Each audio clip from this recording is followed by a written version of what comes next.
여러분 안녕하십니까. 7월 30일 새벽 지른책입니다. 요즘 윤석열 대통령을 보면서 이런 생각을 했습니다.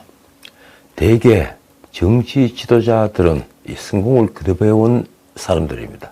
그런데 이런 실패를 경험해보지 않은 삶을 산 사람들, 이 실패를 경험해보지 않은 삶은 통치자의 중요한 결함이 될 수 있습니다. 타인에 대한 진정한 이해가 부족하기 때문입니다. 누구나 살면서 역경을 만나고 실패를 맛봅니다. 그렇지 않습니까? 그런 실패는 능력이 부족했거나 잘못 판단했거나 한눈을 판 데서 기인했을 수도 있지만 남에게 속았거나 불운했거나 다른 원인이 작용한 경우도 있습니다. 지혜는 그런 실패를 극복하는 과정에서 체득합니다. 위대한 정치인들의 평진을 읽어보면 실패는 인내와 함께 위기에서도 최선을 다하는 품성을 키웠습니다. 무엇보다 인간에 대한 이해를 넓혔습니다. 여기서 제가 요즘 가지고 있는 의문입니다. 윤 대통령은 외관적으로는 실패하지 않은 인간형입니다. 언론은 9년 만에 합격한 사법시험을 말하지만 그걸 두고 실패의 경험으로 여길 수는 없습니다. 그는 인생에서 누구나 한두 번은 겪는 좌절을 경험한 적이 있을까요? 솔직히 요즘은 어떤지 모르겠지만 과거 대부분의 법률가들은 이 좌절을 경험해 보지 않았습니다. 시험 한두 번 떨어진 것 외에는 말입니다. 그러니까 타인에 대한 이해가 부족할 수밖에 없습니다. 그런 이해가 부족한 사람들이 검사를 하고 판사를 하고 변호사를 했던 겁니다. 그러니 이 타인에 대한 이해가 부족한 사람들이 정치 드라마의 주인공이 될 수는 없는 것입니다. 그래서 묻습니다. 과연 윤 대통령은, 인간 윤석열은 인간에 대해 충분한 이해, 더 나아가 대중을 충분히 이해하고 있을까요? 이 명제야말로 윤석열 정부의 성패를 좌우할 명제입니다. 윤석열 정부가 출범한 뒤 첫 국회 대정부 질문이 열렸습니다. 그 사흘은 야당에게 굴욕의 사흘이었다는 기사가 떴습니다.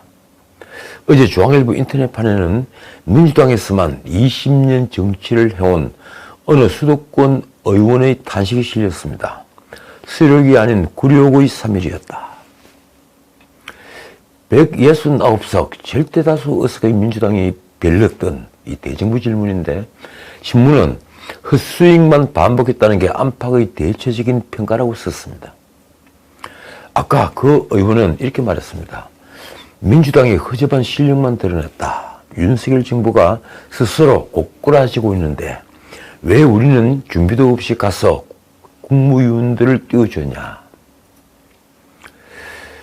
그 대표적으로 뜬 사람이 한동훈 법무부 장관이죠. 이 신문은 3일간 굴욕의 5장면을 정리했는데 그 중의 하나가 박범계의 헛스윙입니다. 민주당은 한동훈을 상대로 지난번 철음회 같은 망신을 사지 않으려고 박범계를 1번 타자로 내세우는데 결과적으로 박범계는 참패했습니다. 지난 방송에서 제가 말씀드린 바처럼 박범계는 대뜸 포괄위임 금지의 원칙을 아느냐, 죄형 법정주의를 아느냐 등등 이 법률가에게는 아주 모밀적인 질문을 던졌습니다. 박범계는 만인이 보는 가운데 자신의 인격을 보였고 그 순간 승패는 분명해졌습니다. 한동훈은 너무 기본적인 것이라 말씀하시면 듣겠다면서 말려들지 않았습니다. 하이라이트는 박범계가 검찰총장 없이 검찰 인사를 다 한 선례가 있느냐고 묻자 한동훈이 한 대답이었습니다. 의원님이 장관이실 때 이 검찰총장을 패싱하고 인사했다. 박범계는 당황했는지 택도 없는 소리 마십시오라고 말했지만 이미 때는 늦었습니다. 결국 박범계가 아닌 한동훈이 스타가 됐습니다. 중앙일보는 이런 민주당의 모습을 수도권 의원 보좌관의 말을 빌려서 이 탄핵의 추억에서 벗어나지 못한 민주당의 현 주소라는 비판을 받기 충분하다고 썼습니다. 탄핵의 추억에서 벗어나지 못했다. 제가 오늘 중앙일보의 이 기사를 말씀드린 것은 바로 이 말 때문입니다. 탄핵의 추억에서 벗어나지 못하는 건 과연 민주당뿐일까요? 저는 지금 국민의힘의 주류를 형성하고 있는 이들, 다들 누군지 아시겠죠? 그리고 쫓겨난 이준석과 이준석이 울릉도에서 쓴 정상배들에게서 개고기를 가져와 판다고 한 글에 나오는 정상배들 모두 지금껏 탄핵의 추억에 젖어 있는 자들이 아닌가 생각합니다. 그들이 이 땅의 보수주의를 왜곡시키고 자유우파를 여태 능멸하고 있는 것입니다. 솔직히 윤석열 정부가 출범했지만 저는 이 땅에 다시 자유민주주의가 살아나고 사이비 유사 좌파들이 무너졌다고 생각하지 않습니다. 아직 사회 곳곳의 권력은 좌파가 꿰차고 있습니다. 자, 그렇다면 사이비 유사 좌파가 요지부동 흔들리지 않는 것은 무슨 까닭일까요? 지난 대선의 승리가 자유주의 우파의 승리가 아니었기 때문입니다. 제가 늘 드리는 말씀입니다만 이 국민의힘은 정체성을 잃은 지 오래됐습니다. 이 김종인이 비대위원장을 하면서 경제민주화와 이 기본소득을 당의 강령과 정강 정책에 넣고 노동자의 기업 경영 참가를 뜻하는 노동이사제를 주장하고 노동 3법 개정에 앞장섰는데도 어느 한 사람 반대하지 않는 당이 어찌 보수 정당이며 자유주의 정당이겠습니까? 그건 결코 따뜻한 보수가 아닙니다.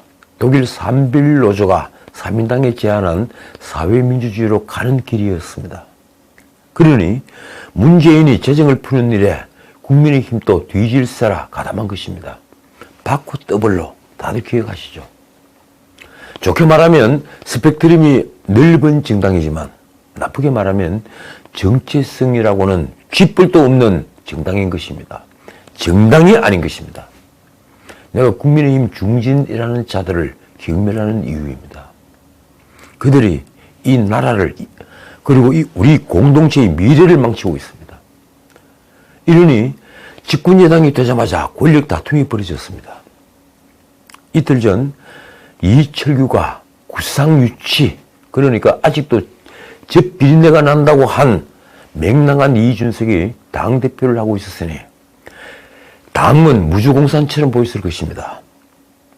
이 판에 윤석열 대통령이 권성동에게 보낸 내부 총질하던 당대표라는 텔레그램 메시지가 공개된 사건이 터진 겁니다. 솔직히 내부 총질이란 말에 뜨끔할 자들은 많았을 것입니다. 비단 이준석뿐이 아니고 말입니다. 언제든 자신이 살아남기 위해 총질을 할 준비가 되어 있으니 말입니다. 그래서인지 29일 안철수가 편 양비론이 뉴스가 됐습니다. 안철수는 윤핵관과 이준석 모두에게 똑같은 놈이라는 표현을 쓰며 비판했습니다.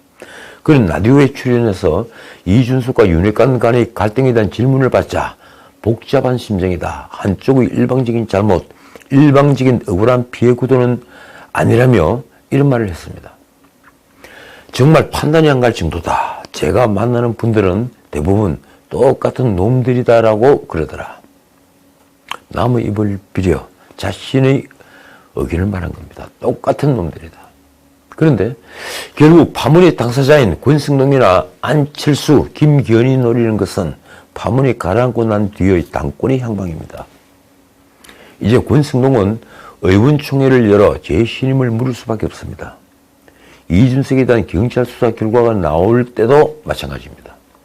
권성동이 재신임을 받지 못할 경우 어떻게 될까요? 아까 안철수도 라디오에서 똑같은 대답을 했습니다. 조기 전당대회로 가야 한다. 다른 방법은 없다. 그렇지 않아도 대통령 문자 노출 사태를 계기로 당내에서 지도체제를 둘러싼 진통이 계속되고 있습니다. 이 대통령 지지율과 여당 지지율이 동반 하락하고 이런 최악의 악재가 터지자 당 내외의 지도부 혁신 요구가 커졌습니다. 우선 당내에서는 권성동 직무대행 체제 대신에 비대위로 전환을 주장하는 목소리가 높습니다. 그런데 당내든 당외든 지금 비대위를 맡을 사람이 있는가요? 아마 박주선, 김병준 같은 올드보이들 말고는 없을 것입니다. 그래서 권성동의 리더십을 흔들면 당내 혼란만 가중될 수 있다며 이준석의 수사 결과 발표까지 현 체제를 유지하자는 주장도 많습니다.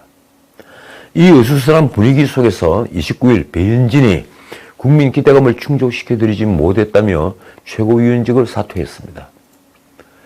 이건 누구 뜻일까요? 그리고 어떻게 될까요? 차기 당권을 노리는 이들은 대부분 비대위 체제로 가자고 합니다. 일단 권성동이 1인 2역을 수행하는 체제는 더는 안 된다는 것입니다. 김기현이 말입니다. 당을 1인 시일 내에 정상화해야 한다. 비대위를 한다고 조기 전대가 안 되는 건 아니다. 말하자면 비대위를 해도 그 기간은 최소화해야지 이준석이 돌아오는 6개월 뒤까지 끌고 갈 수는 없다는 것입니다. 그런데 이준석이 사퇴하지 않는데 무슨 방법이 있는 것일까요? 방법은 지도부 연이은 사퇴로 지도부가 통째 사라지는 것입니다. 그래서 배인진의 사퇴가 눈길을 끈 것입니다. 당헌상 비대위 체제로의 전환은 당대표의 고리 또는 최고위가 기능을 상실할 때뿐입니다. 말하자면 최고위원들이 사퇴로 최고위가 기능을 상실하는 것만이 비대위 전환으로 가는 유일한 수단인 셈입니다. 그런데 이 경우 최고위원 7명이 전원 사퇴해야만 합니다. 그게 과연 가능할까요? 어중에서 권성동을 불신임했을 때는 어떨까요? 비대위는 불가피하겠지만 그 경우 이준석이 물러나지 않으면 당은 대혼란에 빠져들 것입니다. 김기현이 페이스북에 쓴 글이 이렇습니다. 지도 책임을 진 사람에게 선당후사, 선공후사는 어떤 경우에도 반드시 지켜야 할 기본 원칙이다. 다만 아직 당내 세력을 구축하지 못한 안철수는 권성동 대행체제를 선호했습니다. 현재 이준석 대표의 의혹이 해소될 때까지는 직무대행 체제로 갈 수밖에 없다. 그런 안철수도 의총에서 권성동이 재신임을 받지 못하면 조기 전당대회 외에 다른 방법은 없다고 말했습니다.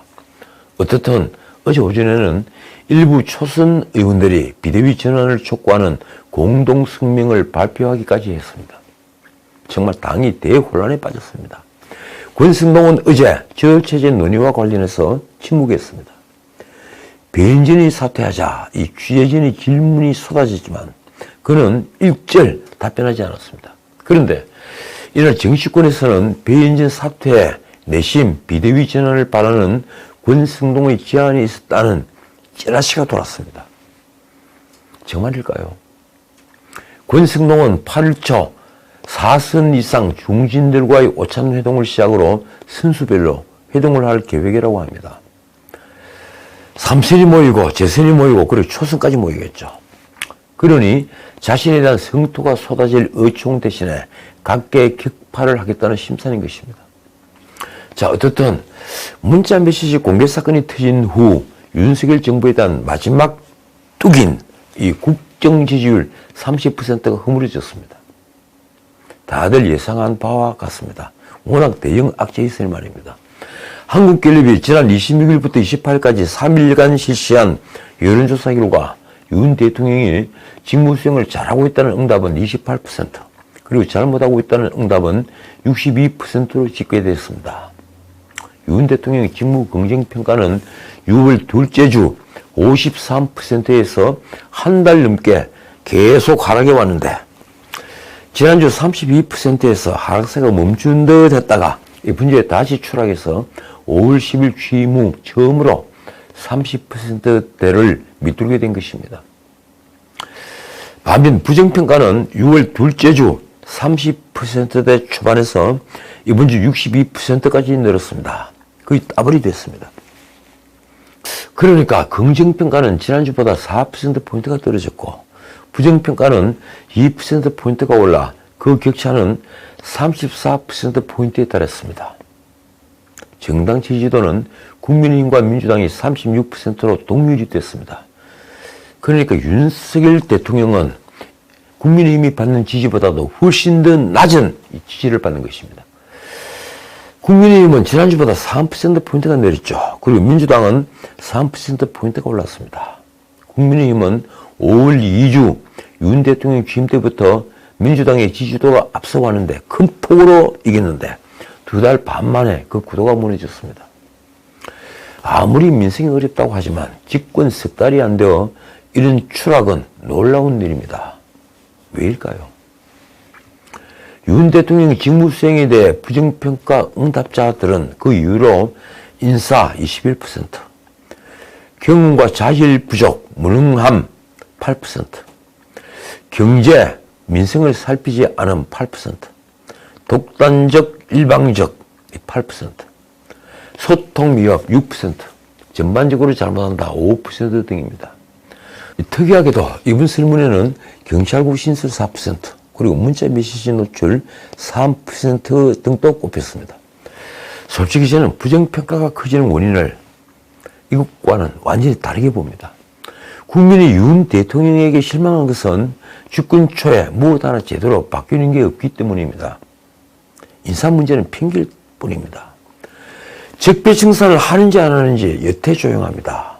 적폐 1순위는 대장동이었는데 대장동이든 백현동이든 성남FC 후원금이든 수사의 결과는 아직 나오지 않는 것입니다.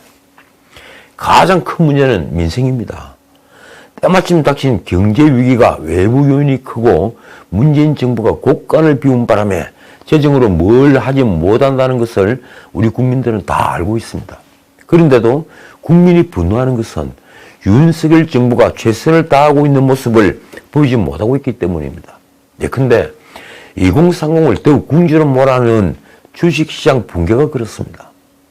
외국계가 80%를 차지하는 공매도가 시장을 왜곡시키는데도 금융위원회는 눈만 멀뚱멀뚱하는 모습입니다. 그런데 이틀 전에야 비로소 이 공매도에 대한 액션이 나왔습니다. 5060이 낙담한 재산세 급등은 윤석열 정부가 번연히 알면서도 립서비스 하나 없었습니다. 이러니 대중은 윤석열 정부의 부정평가를 내릴 이유를 먼저 찾는 것입니다. 인사 문제, 경험 부족, 이런 데서 이유를 찾는 겁니다. 사정이 이런데 윤 대통령은 8월 1일부터 5일까지 여름 휴가를 갑니다.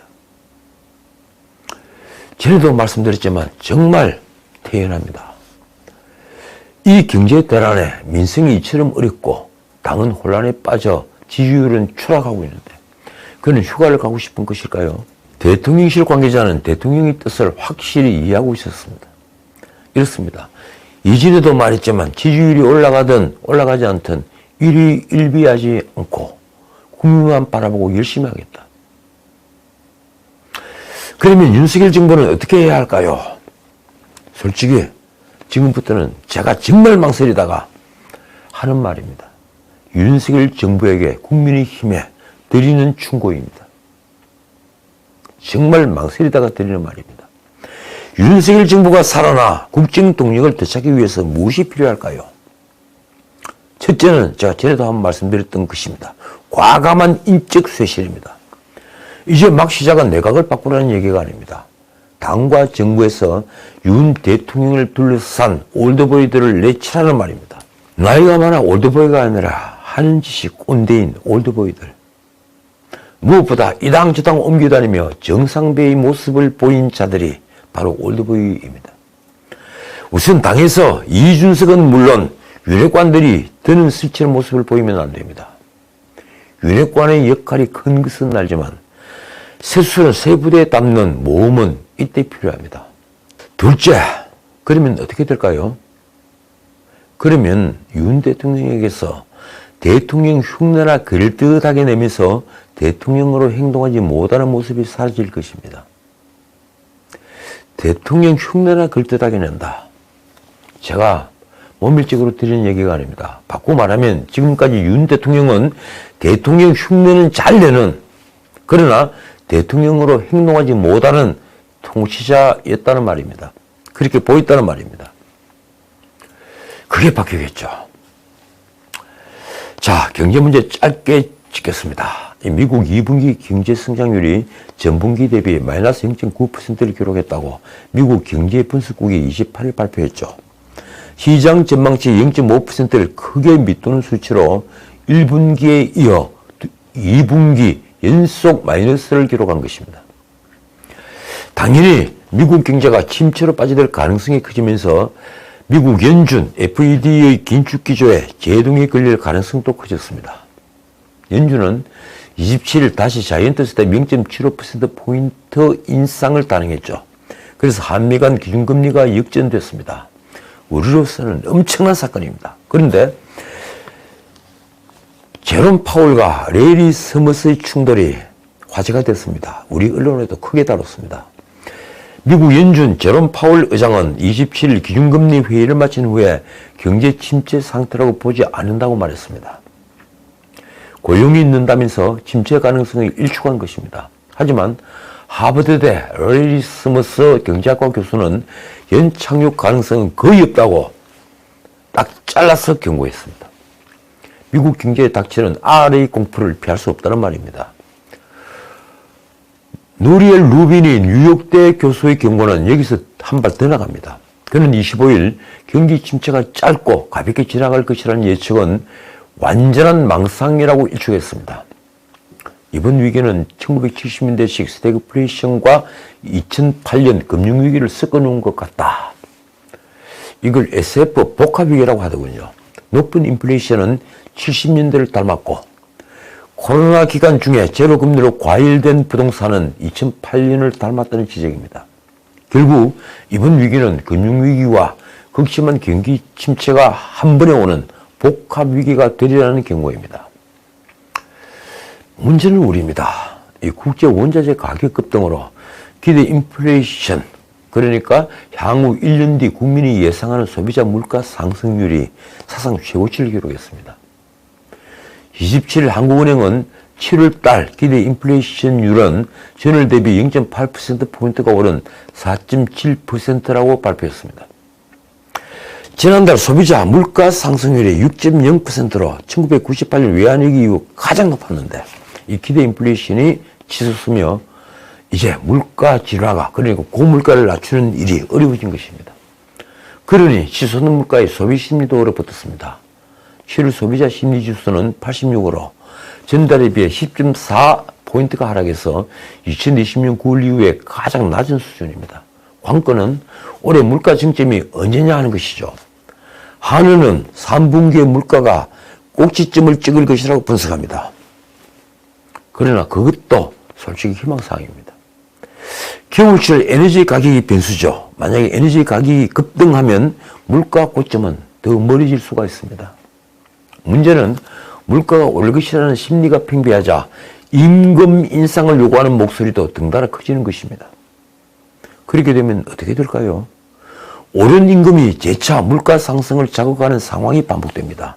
그래서 고물가를 진정시키는 것은 더 어려워집니다.